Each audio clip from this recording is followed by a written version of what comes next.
wabarakatuh. Baik Bapak dan Ibu, puji syukur kita panjatkan kehadirat Allah Subhanahu wa taala yang dalam rahmat dan hidayah kita semua. Sehingga pada hari ini kita ada pada acara diseminasi budaya positif yang ada di sekolah. Ini bertujuan untuk meningkatkan kompetensi Bapak dan Ibu dalam rangka bagaimana kita menciptakan budaya positif kepada peserta didik. Karena selama ini kita merasa menjadi guru yang sudah sempurna, sudah oke nih saya, sudah baik, ya. Tapi ketika saya mengikuti program calon guru penggerak dan saya diberikan materi ini, ya, budaya positif, saya baru ngeh, saya baru tersadar, saya seperti tertampar, ya, bahwa hai Ani, kamu ini bukan guru yang baik, seperti itu. Kamu ini belum baik, kamu ini masih punya banyak kekurangan, ya. Jadi yang akan kita sampaikan saya dan Pak Sudin pada hari ini, ya, tentang budaya positif itu untuk membuka wawasan kita, membuka mata kita bahwa kita sebenarnya belum sempurna sebagai guru, ya. Bahwa apa yang kita anggap sebagai mendisiplinkan siswa itu jauh dari cita-cita Ki Haja Dewantara. Nah, mari kita simak video berikut ini, ya, yang mungkin nanti jangan-jangan saya jadi guru yang seperti ini nih. Baik Bapak Ibu, kita mulai saja, ya. Oke. Ya, kita simak video berikut ini.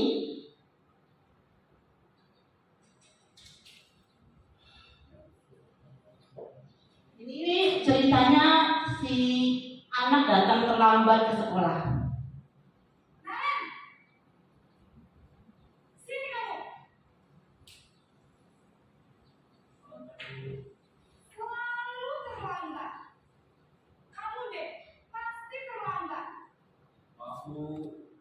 Saya apa coba? Alasan kamu apa lagi? Kapan sih kamu tidak terlambat? Malas sekali ya kamu jadi anak. Dasar pemalas. Gak kapok-kapok sih kamu. Sudah berapa kali terlambat? Sana, kamu keliling lapangan basket 2 kali. Kenapa saya harus ke lapangan basket, Bu?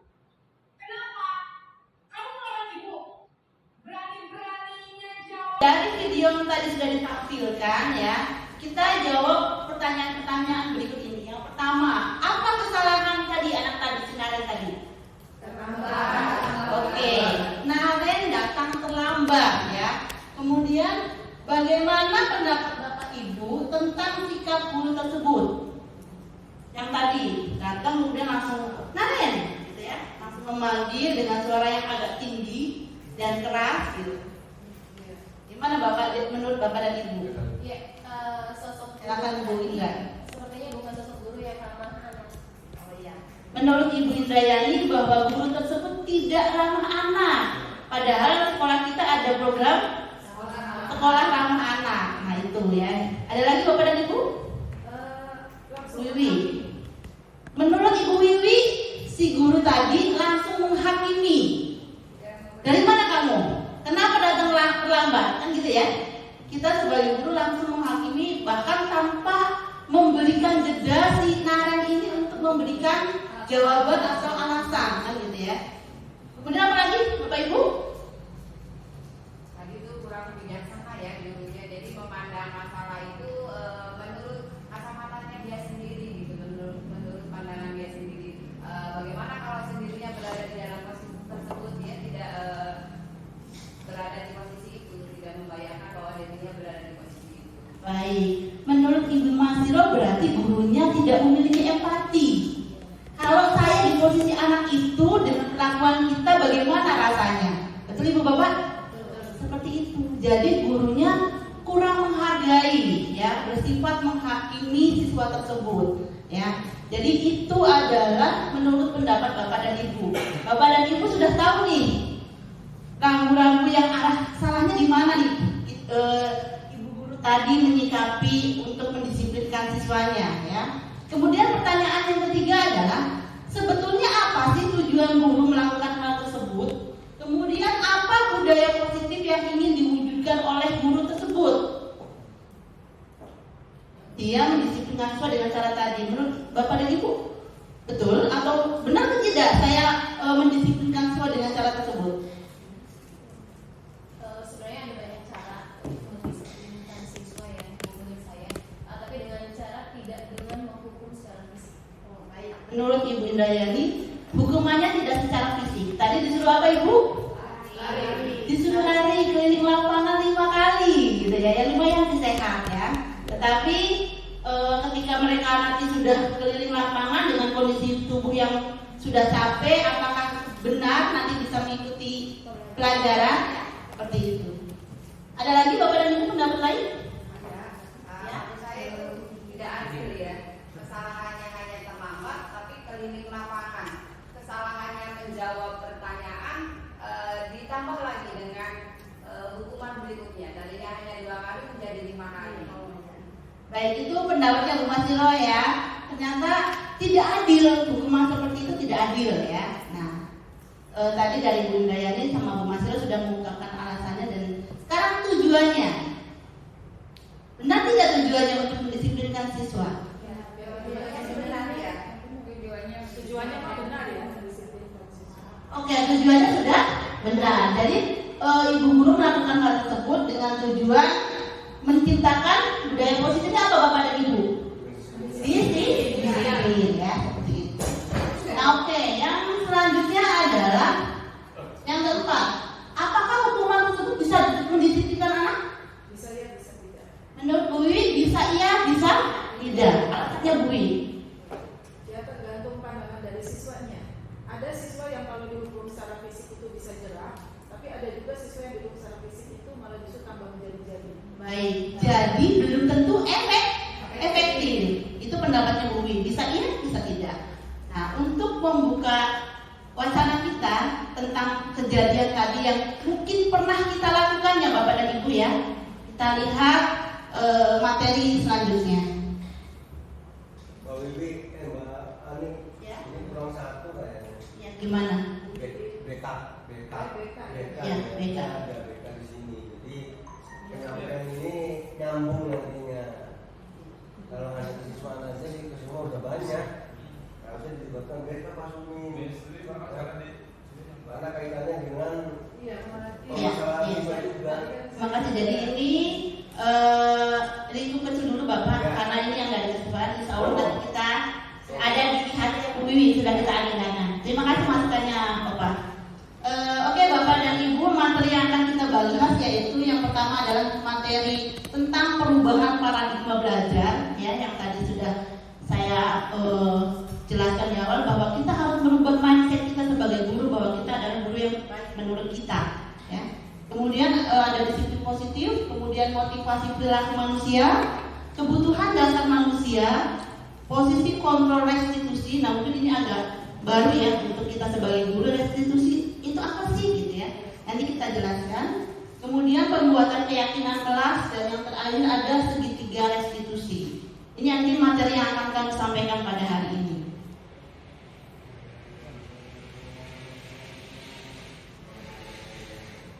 Oke, ini Bapak dan Ibu ya yang masih kita pedomani bahwa ada perubahan paradigma teori kontrol, yaitu dari Dr. William Glasser di sini, yaitu yang pertama ilusi guru mengontrol murid. Kita adalah guru, berarti kita punya kekuasaan penuh untuk mengontrol siswa. Padahal kalau misalnya diilustrasikan, saya menggenggam sebuah barang, contoh. Kemudian saya bilang ke Pak Sumin, kalau ini Pak Sumin bisa membuka tidak ini? Kalau Pak Sumin bilang buka saya nggak mau, gimana? Ya. Jadi posisi kontrolnya itu ada pada diri kita masing-masing. Tapi seperti itu kita juga tidak bisa mengontrol siswa dengan posisi kontrol kita tadi. Gitu. Kalau siswanya nggak mau membuka gimana? Bagaimana caranya supaya siswa membuka? Seperti itu ya.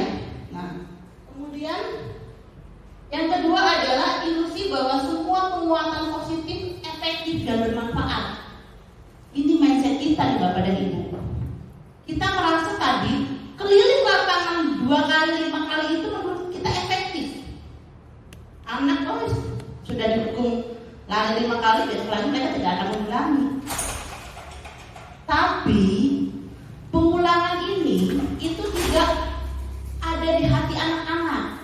Mereka tidak melakukan hanya karena takut dihukum, bukan dari kesadaran siswa. Nah itu, ya. Nah kemudian yang ketiga, bahwa ilusi bahwa kritik dan membuat orang merasa bersalah dapat menguatkan karakter. Besok lagi kalau kamu terlambat, kamu akan mendapatkan hukuman ini. Menurut kita itu baik, tapi tadi itu memunculkan bahwa emosi anak jadi merasa dia diintimidasi oleh guru. Karena tadi harusnya kita itu menumbuhkan rasa, ya, kesadaran pribadi anak, tetapi tidak boleh seperti dipaksakan. Anak merasa terpaksa melakukan itu, ya. Kemudian yang keempat adalah ilusi bahwa orang dewasa memiliki hak untuk memaksa. Jelas, saya guru, saya lebih tua dari Anda, saya memegang kendali, ya, atas Anda, atas siswa kita. Nah, 4 ilusi inilah yang harus kita rubah, Bapak Ibu. Ya. Tidak boleh nih kita begini nih. Ini yang harus kita rubah. Paradigma dulu, mindset kita yang dulu harus dirubah. Seperti itu, Bapak Ibu. Oke, next. Nah ini ya. Ada bagaimana caranya merubah paradigma stimulus respon kepada pendekatan teori kontrol. Ini untuk di bagian kiri adalah stimulusnya. Jadi kita merasa bahwa kebutuhan kita itu sama. Ya, ternyata kebutuhan kita berbeda gitu. Ya. Misalnya saya sekarang lagi butuh laptop, kan ya. Ternyata kalau budidaya ini ternyata sudah punya. Dia butuhnya yang lebih bagus lagi misalnya ya. Ya, saya pengen kamera yang apa untuk bikin video pembelajaran. Kebutuhannya berbeda. Tapi kita menganggap tadi kebutuhan setiap anak itu sama. Padahal anak berasal dari latar belakang kehidupan yang berbeda. Sama dengan Bapak Ibu gurunya. Kita punya latar belakang yang berbeda. Begitu juga anak. Berarti kita harus memperlakukan anak sesuai dengan tadi latar belakang kehidupannya seperti apa. Anak ada yang datangnya siang terus. Kita harus cari tahu tuh, kenapa dia datangnya siang. Seperti Naren tadi, enggak langsung kita menghukum, ya. Kemudian kita tanya, kenapa kamu datangnya siang? Barangkali Bapak dan Ibu malamnya beliau itu si anak itu ya membantu ibunya jualan di pasar untuk memenuhi makan sehari-hari. Nah itu yang harus kita lihat, ya. Nah kemudian tadi, ya, kita mencoba mengubah agar orang berpandangan sama dengan kita. Padahal harusnya adalah kita berusaha tadi yang disampaikan sama Bu Masilo, berempati. Kalau saya jadi dia, bagaimana kalau saya jadi anak yang membantu orang tuanya malam-malam jualan sehingga saya ngantuk dan sering datang terlambat, gitu. Itu empati, ya. Kemudian tadi yang saya lihat, ya, kita melihat perilaku buruk dilihat sebagai suatu kesalahan. Anak datang lambat itu salah dia, fix salah. Salah banget, ya. Tetapi tadi kita harus melihat situasi bahwa dia salah, tetapi sebenarnya dia memiliki tujuan. Tujuannya apa? Dia datang ke sekolah si anak, walaupun tadi terlambat, tapi dia kenapa melakukan itu? Tujuannya supaya dia tetap sekolah, dia tetap belajar di sekolah, dia bisa mengikuti pelajaran di sekolah, walaupun datang terlambat dengan membantu ibunya pada malam hari jualan di pasar, misalnya gitu. Itu. Ini nanti bisa dipelajari Bapak dan Ibu ya. Itu hanya salah satu contoh saja yang mengubah posisi tadi, ya, stimulus respon dengan teori kontrol. Ya. Nanti kita lihat Kontrolnya apa saja sih Bu? Kita sebagai guru kita lihat nanti. Next. Nih, yang salah kaprah dari pengertian disiplin. Ya, disiplin itu artinya belajar Bapak dan Ibu. Jadi kita itu sebenarnya kalau lagi bilang disiplin ke siswa, anak itu harus belajar kenapa dia begitu. Ya, kenapa dia harus disiplin? Dia dalam proses pembelajaran. Makanya yang kita butuh adalah kesadarannya, bukan punishment-nya. Yang kita bangun itu kesadarannya, bukan kita memberikan hukumannya. Kalau anak nanti semakin takut gitu ya.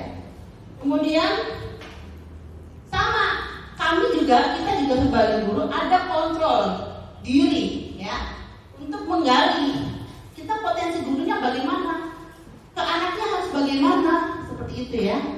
Dengan yang tadi yaitu menjadi seseorang yang kita inginkan ya.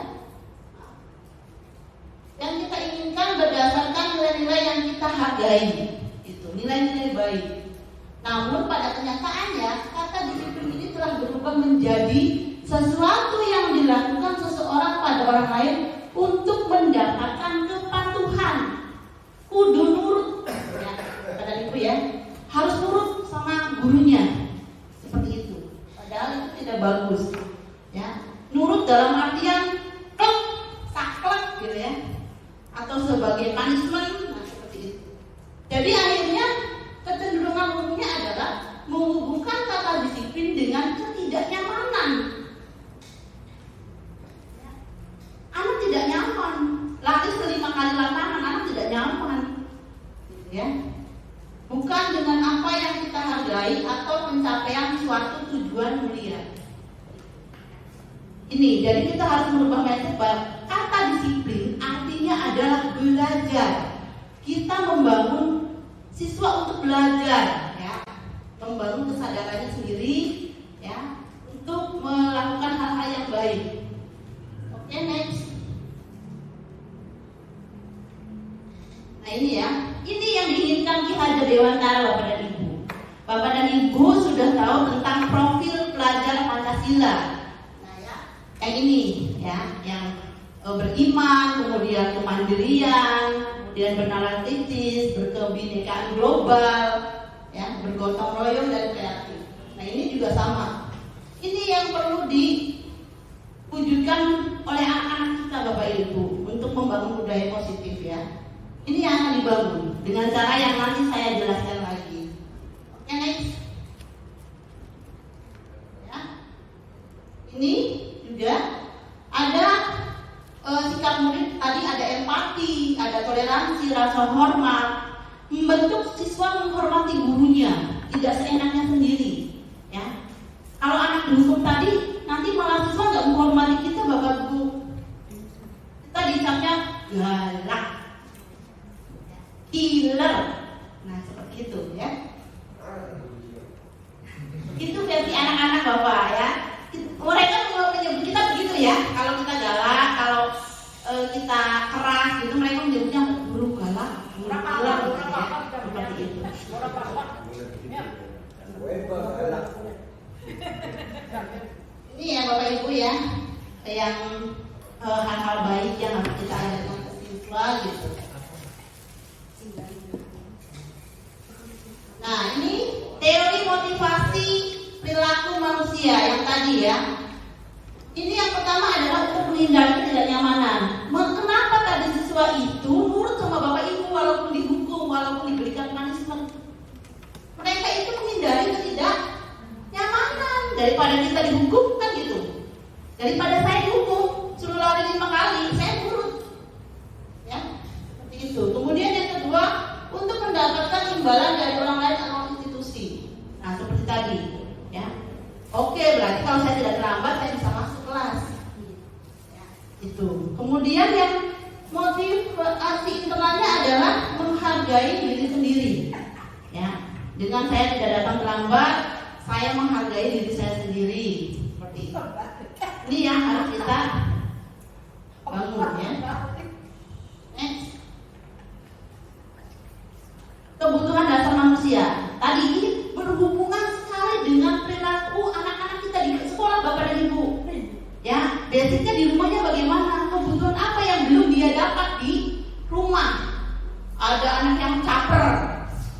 berkelahi terus. Ternyata di rumahnya kurang kasih sayang orang tua, pengen diperhatikan sama orang tuanya. Itu kebutuhan dasar, ya, membutuhkan kasih sayang, ya, ada kebutuhan dasar manusia. Kita lihat Bapak dan Ibu video berikut ini agar lebih jelas.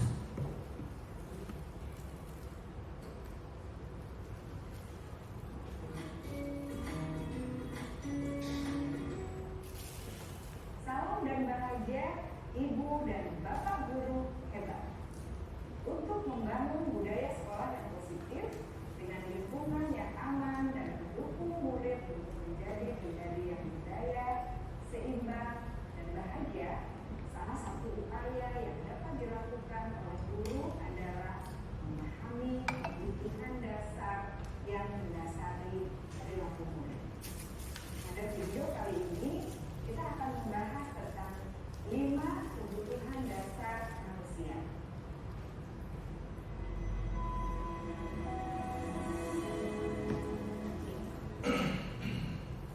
Ki Hajar Dewantara dalam salah satu kutipannya menyatakan, kita ambil contoh perbandingannya dengan hidup tumbuh-tumbuhan.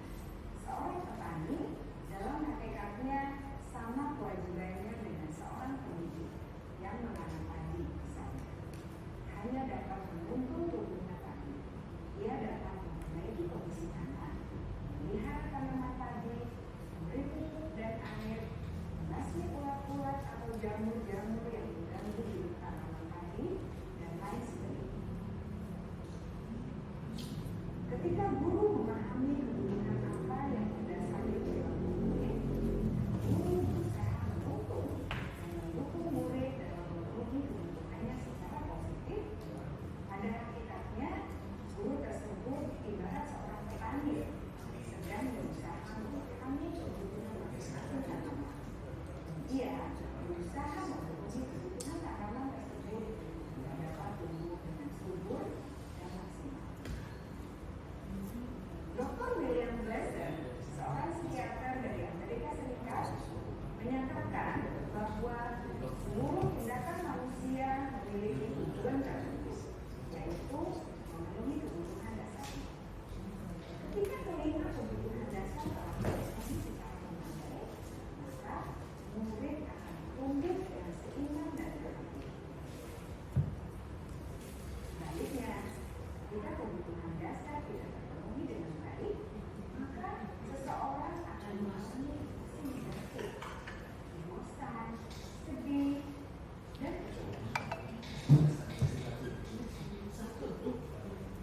Maka mereka dapat melakukan perbuatan yang bertentangan. Nah ini ya Bapak dan Ibu ya, apabila tidak terpenuhi maka mereka akan berbuat yang bertentangan dengan nilai. Perilaku buruk seseorang biasanya adalah respons dari kebutuhan yang tidak terpenuhi. Namun, kita tidak tahu cara untuk mengambil yang terpenuhi.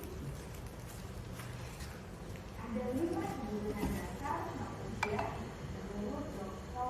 William Glasser. 5 ya, Bapak Ibu. Yang pertama, kebutuhan untuk bertahan hidup atau survival. Yang kedua, kebutuhan untuk merasa diterima atau love and belonging. Yang ketiga, kebutuhan akan kebebasan atau freedom. Yang keempat, kebutuhan akan kesenangan atau fun. Dan kelima, kebutuhan akan kekuasaan.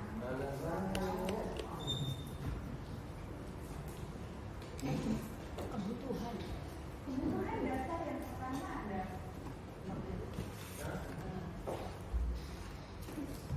kebutuhan yang bersifat Ini yang pertama itu hidup atau survival. yang tadi datang melambat karena membantu orang tuanya untuk bekerja memenuhi kebutuhan hidup. Dia ada di posisi utama Bapak dan Ibu ya. Dan makanan. Kesehatan, rumah dan makanan. Seperti itu. Biologis sebagai bagian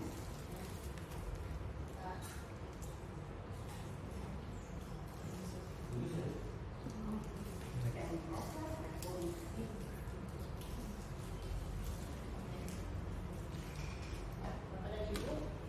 Yang tadi yang datang terlambat kalau dia membantu orang tuanya, maka ini posisinya ada di bertahan hidup.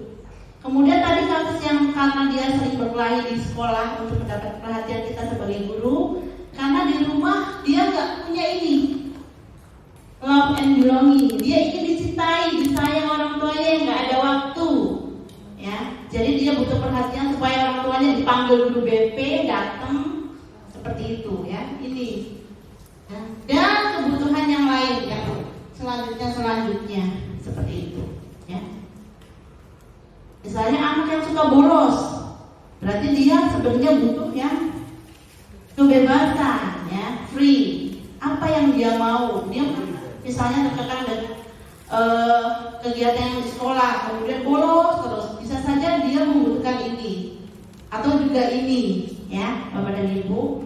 Jadi semuanya tergantung dari kebutuhan dasar. Kalau semuanya terpenuhi, itu insya Allah pembelajaran akan menjadi lebih baik seperti itu. Oke, next Bapak dan Ibu.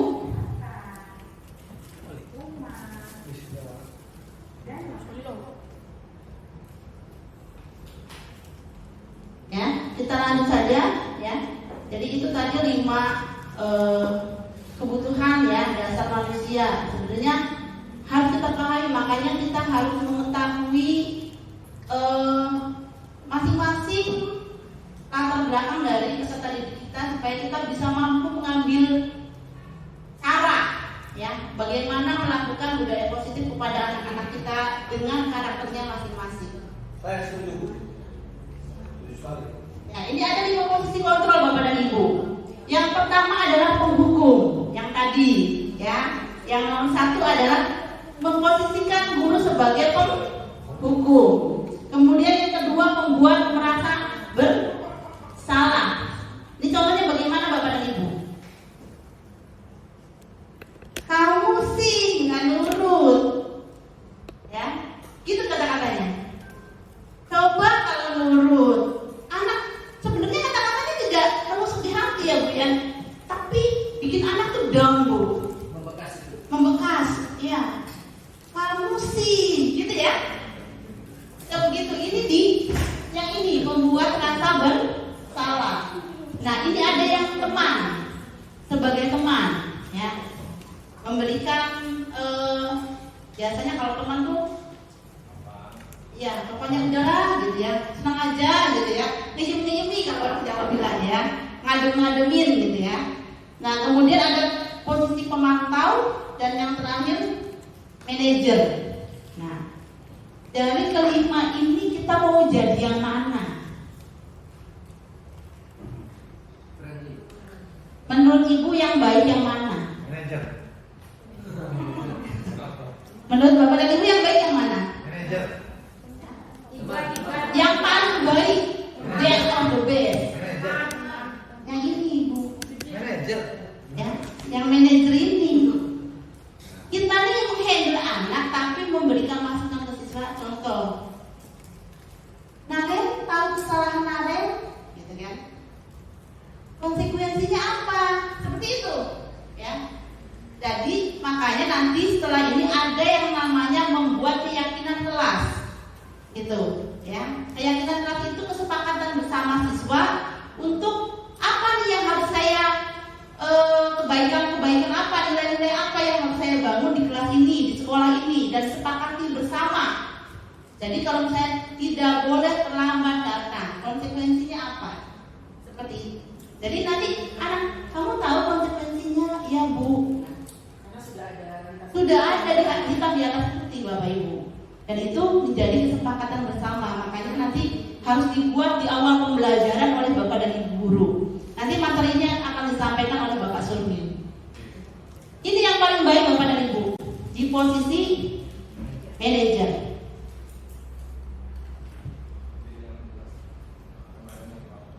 Ya, nah ini yang penjelasannya ada di sini Bapak dan Ibu.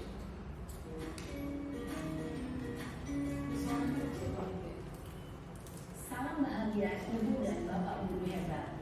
Dalam penerapan disiplin positif restitusi, salah satu program yang dikembangkan adalah 5 posisi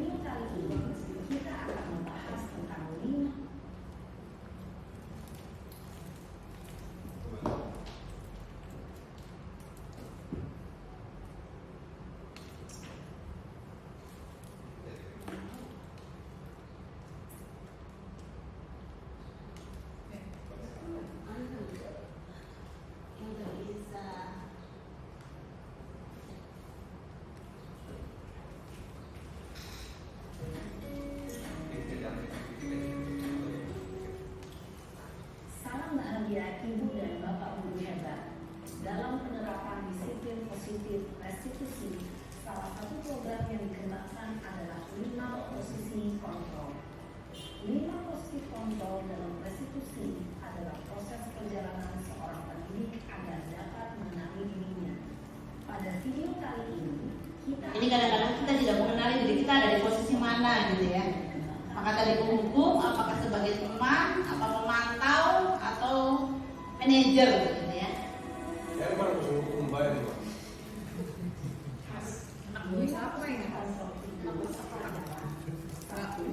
posisi penghukum, kedua, posisi pembuat pasal bersalah, 3, posisi teman, 4, posisi pemantau atau monitor, dan 5, posisi manajer.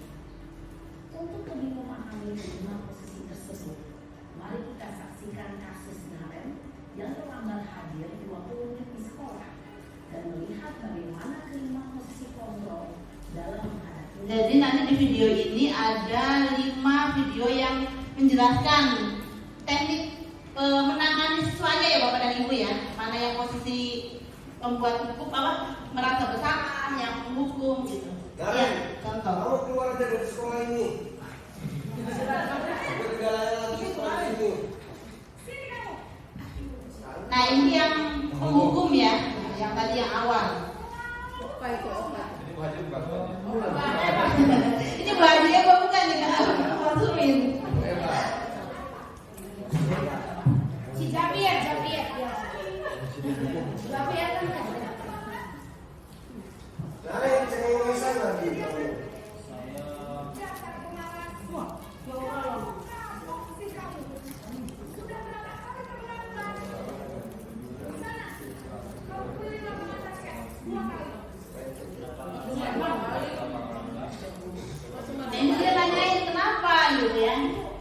Apa hubungannya terlambat dengan lari? Masih berani jawab pulang. Sekarang, keliling lapangan.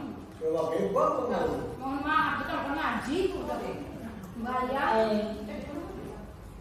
Dibantu Pak. Opak nih kalau Pak Tapi alhamdulillah Ada efeknya. ada yang kiranya. Kemudian yang tadinya ratusan jadi satu. Yang mau cek udah di mana aku nih oke ya.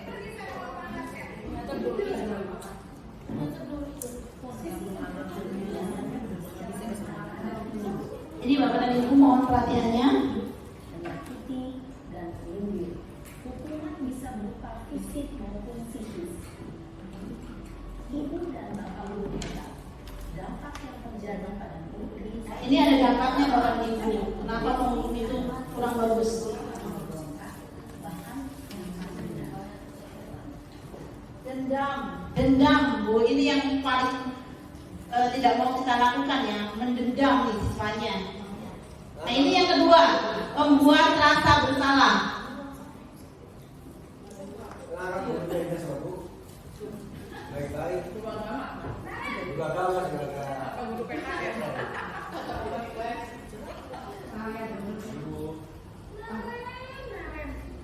Kamu kenapa terlambat lagi, Nak? Ya, Tuhan, Naren. Terus dong. Kamu senang ya dibeli saya? Dia sudah mengintimidasi siswa, membuat siswa merasa bersalah. Nah, disangka ibu tidak bisa membina kamu. Nah, Gimana ini? benar ya. Tidak ada sekolahnya. Manajer itu manajer. Naren, kamu suka ya kalau ibu tegur bapak kepala sekolah? Tidak akan Terus, sekarang ibu harus tulis apa ya untuk absen? Ini kamu sudah sering terlambat kok. Ibu harus apa coba? maaf Bu. Maaf sekali. Ya sudah, lain kali jangan gitu. Anaknya merasa bersalah langsung down gitu ya.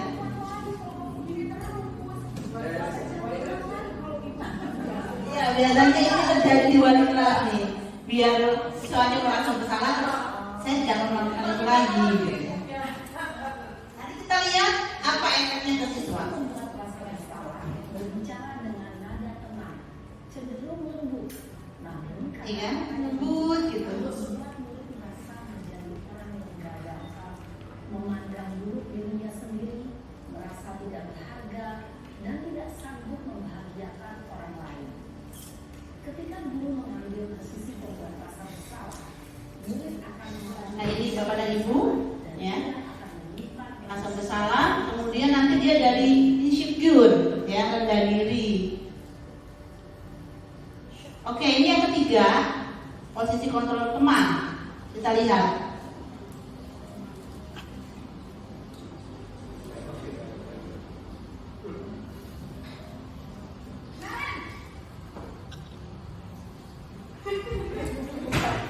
Bebas.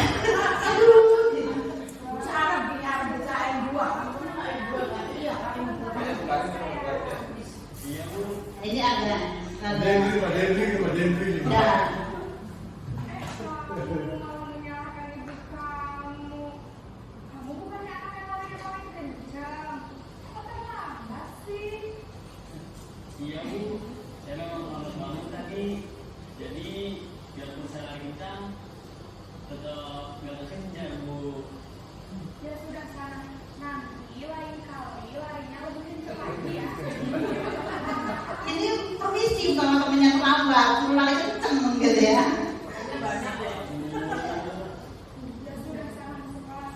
Ibu beresin urusan absen kamu. Kamu ini ada saja. Itu tadi ya, santai karena dianggapnya teman gitu. bicara dengan menjaga suasana tetap santai. Jadi gimana Bu? Murid akan merasa senang. Mana yang paling cocok buat dia? Akrab dengan guru. Identitas yang tercipta adalah identitas sukses atau berhasil. Namun, perlu diingat karena ini masih dorongan eksternal, maka ada faktor ketergantungan dari murid pada orang tua. Nah ini ada kelemahannya juga ya, bergantung kepada temannya atau satu orang lain, kemudian tidak mandiri, ya. Ini tidak mandiri. Oke, ini yang keempat, Bapak dan Ibu, pemantau.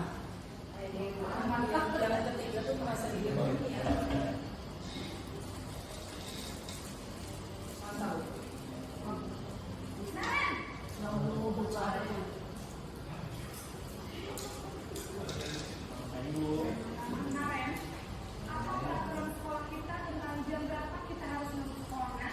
Dan kita mau tinggal kok. Silva nih, hari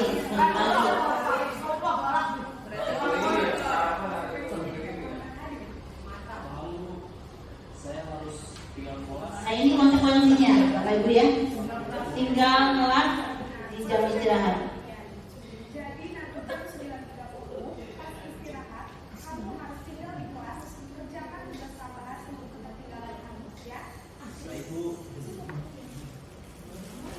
Ini ya, Sisi pemantau mengandalkan penghitungan atau data untuk mengontrol murid. Guru mengarahkan murid berdasarkan peraturan dan konsekuensi. Seorang pemantau menunjukkan bahasa tubuh dan ekspresi wajah yang datar dan cenderung formal.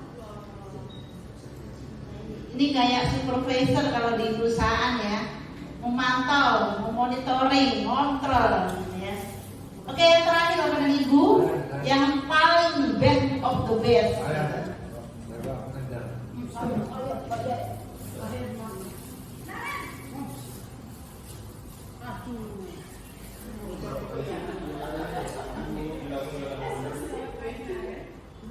Maaf Bu, saya terlambat. Iya, sekolah masuknya jam 7, sekarang sudah jam 7.20. Jadi sekarang bagaimana ini, Nay? Maaf Bu, saya lupa tes malam. Alasan, ya?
Oke, ini yang terakhir ya.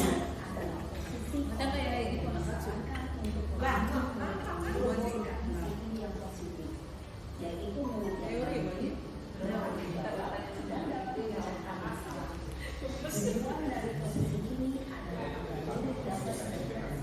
tindakan guru akan menulis memberikan pertanyaan. Nah ini ya, yang paling bagus tadi manajer ini adalah murid jadi mandiri dan percaya diri dan dapat memecahkan masalah. Ibu dan bapak guru hebat setelah mengamati adegan 5 posisi kontrol tadi, kira-kira posisi mana yang paling ideal? Posisi mana yang dapat menggunakan prinsip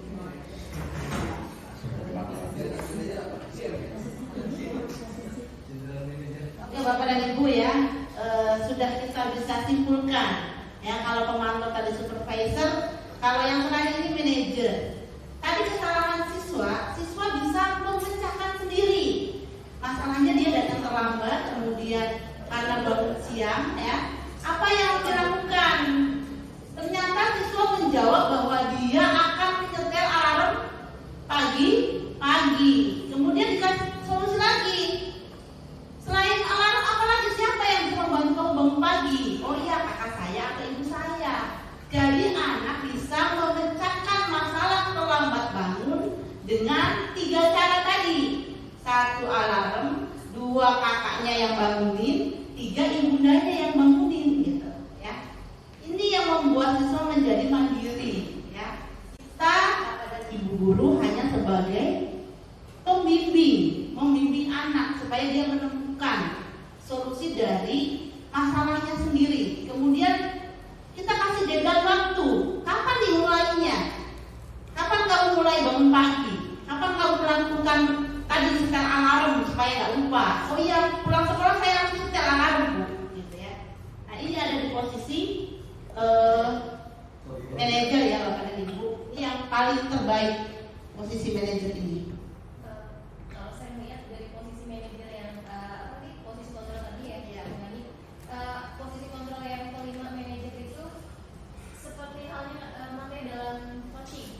Jadi dalam penanganannya gitu dia masalahnya dulu diinginkan ya, kemudian ada rencana apa yang akan dilakukan, kemudian tindak lanjutnya dari rencana tersebut. Nah, jadi mirip-mirip kayak coaching ya. Jadi seorang guru seperti coach untuk muridnya. Betul sekali Bu Indrayani ya. Tapi untuk Bu Indrayani mungkin pernah melakukan, tetapi lebih banyak Bapak dan Ibu guru yang belum melakukan itu ya. Jarang atau bukan belum ya, jarang atau tidak sering melakukan itu. Dan dengan adanya materi ini ya, kami mengajak Bapak dan Ibu sekalian, ayo mari sama-sama kita rubah mindset kita untuk melakukan tadi. Sebenarnya sudah pernah kita tahu gitu ya. Kita mengetahui tadi coaching ya. Coaching kepada murid siswa kita masing-masing di kelas. Dan kita melakukan itu ya Bu ya, hampir ya. Kalau yang kami yang apalagi yang sering kita coaching itu siswa yang bermasalah jelas ya. Nah itu, jadi ini pernah kita lakukan tapi tidak sering. Nah dengan adanya materi ini mudah-mudahan kita kita bisa melihat dan bisa dilakukan oleh semua guru. Begitu ya Ibu Indrayani ya. Terima kasih. Cuma Ibu izin mohon izin Ibu. Ya. Kadang-kadang teori itu berbanding terbalik dengan aplikasi. Kalau kita terlambat satu, kita bisa mengedukasi. Kalau terlambatnya 160 setiap hari, itu jadi masalah. Karena durasi waktu kitanya akan kehilangan. Kalau kita menerapkan tadi coachingnya tadi ya, penerapannya tadi per 1 orang menangani 160 siswa yang terlambat, saya pikir akan ada kendala juga. Untuk yang masalah tadi kayaknya wali kelas dan murid kayaknya ya. Iya, jadi gini ya, saya bantu jawab ya Pak Herman. Ini kita berkumpul di sini. Nanti akan ada satu pembentukan visi-misi sekolah yang menyatakan suara kita sebagai stakeholder di sini. Dan itu bukan tugas wali kelas saja nantinya, semua ya, kepala sekolah, wakil kepala sekolah, ketua jurusan, wali kelas dan siswa. Makanya nanti setelah saya dapat berikan materi ini, ada yang namanya keyakinan kelas atau keyakinan sekolah harus disepakati, ya. Misalnya melalui waka kesiswaan akan ada tata tertib yang memang benar-benar disosialisasikan ke siswa sehingga tidak terjadi tadi murid yang terlambat datangnya banyak banget, ya, banyak sekali, karena sudah setuju dengan tata tertib yang sudah dilakukan tadi, itu, ya. Jadi itu bukan tanggung jawabnya wali kelas, ya. Memang kalau 150 orang yang telat, ya capek, makanya itu ke depannya, ya, kita buka mindsetnya, kita bikin sinergi yang baik di sekolah kita antara wali kelas, kepala sekolah, waka, gitu ya, sampai siswanya itu sepakat dengan keyakinan sekolah tadi harus memenuhi tata tertib tadi, konsekuensinya apa, gitu Pak, ya. Semua stakeholder ya. Semua stakeholder, bukan tanggung jawabnya Pak Suratman saja, tanggung jawab saya juga, tanggung jawab Yuni juga sebagai waka kurikulum, Ibu Indayani, Pak Herman juga sebagai wali kelas, seperti itu. Selama ini yang membuat keyakinan kelas atau kesepakatan kelas kan biasanya guru lapor, ya. Nah, dimana kalau sekarang kita coba gitu ya, dari wali kelas kita bikin juga keyakinan kelas gitu, tapi untuk berbeda dari wali kelas dan siswanya. Ya, nanti dikoordinasikan itu oleh waka semua, terutama nanti untuk ini loh yang harus dikeluarkan, yang harus ditaati oleh siswa adalah melalui Bapak Wakil Kesiswaan. Masukannya bagus Bu Indayani, terima kasih. Nanti kita mudah-mudahan di kepemimpinan yang sudah ada nantinya bisa dijalankan hal tersebut. Oke, terima kasih. Bu Ani tadi selama ini yang dibacakan tiap hari Senin tata tertib siswa itu berbanding terbalik dengan apa yang diinginkan oleh CGP.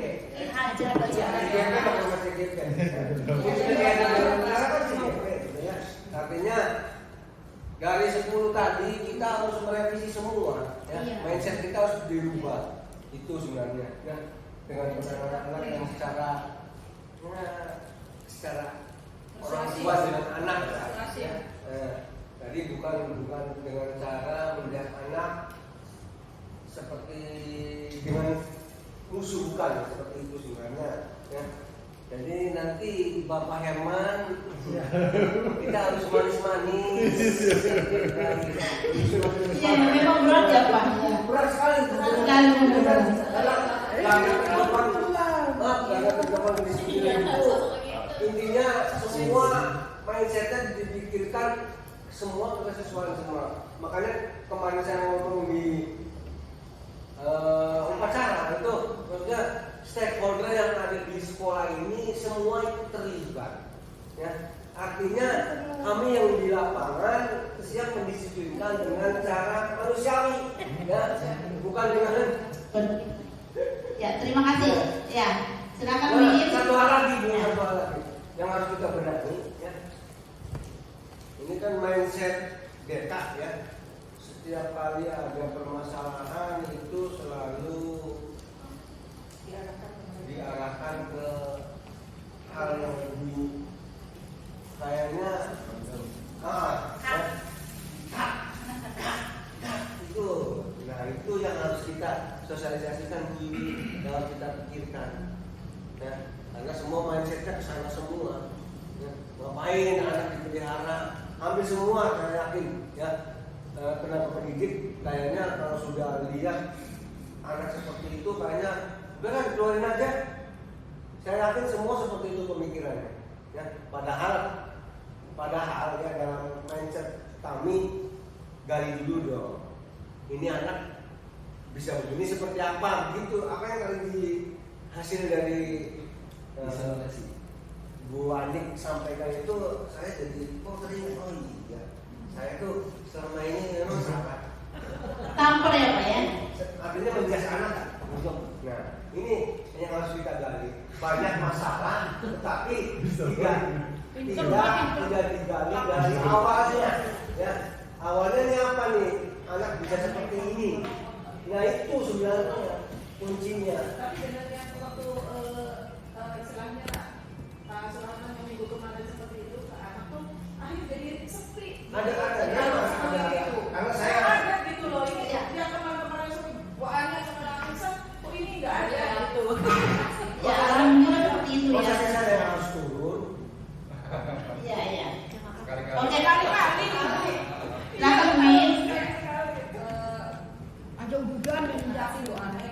sekedar sharing ya, tadi sudah disampaikan juga oleh Bu Indrayani, memang posisi wali kelas itu jadi ujung tombak banget ya.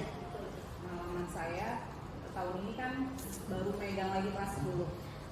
Memang anak kelas 10 itu adaptasi banget dari SMP yang mungkin budayanya berbeda dengan di SMK kita gitu. Tapi dari awal ini saya sekolah sama orang juga senang ada yang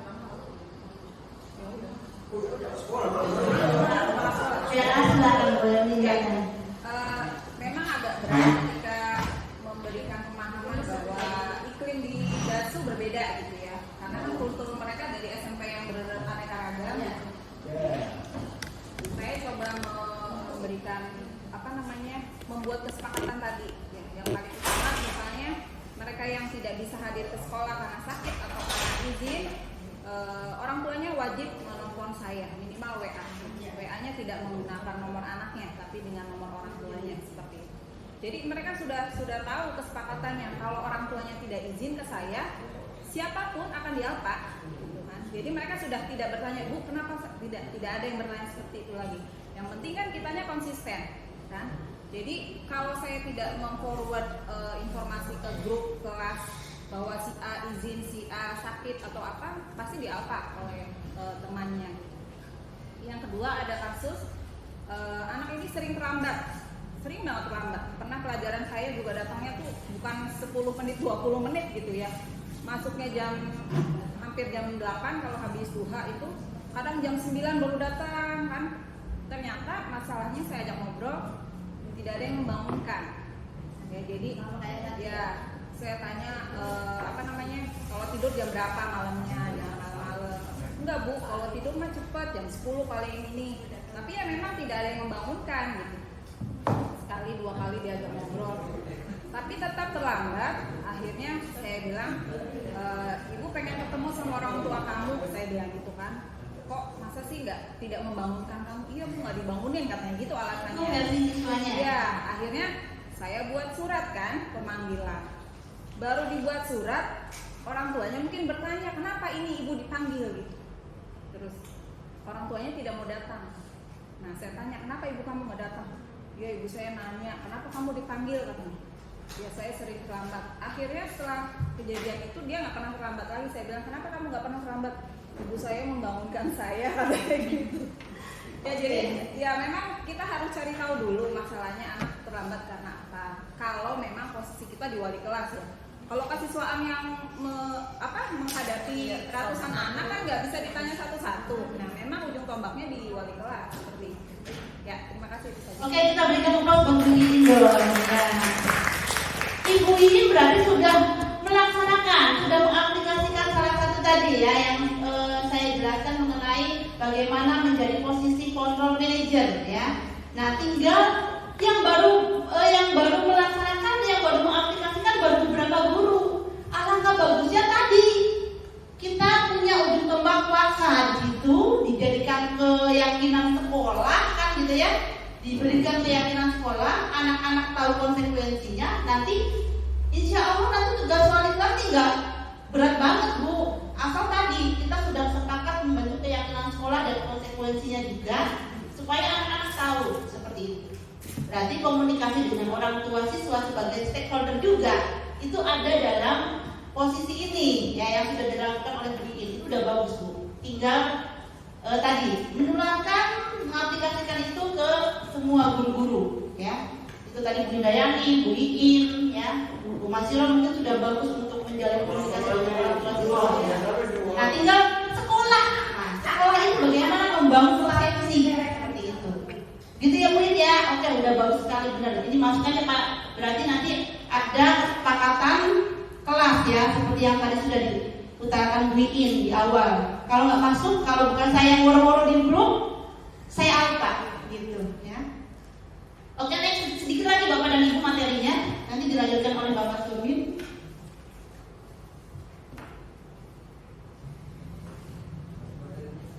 Ini ya, sudah. Ini yang kalimat-kalimatnya nanti Bapak Ibu bisa pelajari. Mana yang kalimat posisi kontrol teman, mana yang pemantau, mana yang penghukum, gitu ya.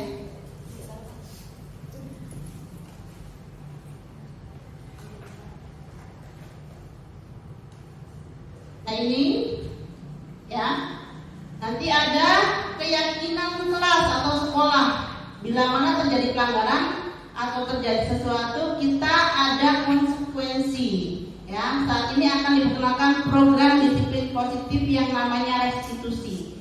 Dan ini akan disampaikan oleh Bapak Surmin Suntara sebagai narasumber kedua. Untuk saya cukup materi yang tadi 5 posisi kontrol semoga bermanfaat untuk Bapak dan Ibu. Dan Bapak Ibu bisa mengubah mindset yang tadi ya. Terima kasih Bapak dan Ibu. Semoga ini menjadikan kita lebih baik, menjadi guru yang lebih baik lagi ya. Wassalamualaikum warahmatullahi wabarakatuh. Apa Ibu Bapak dong? Ya.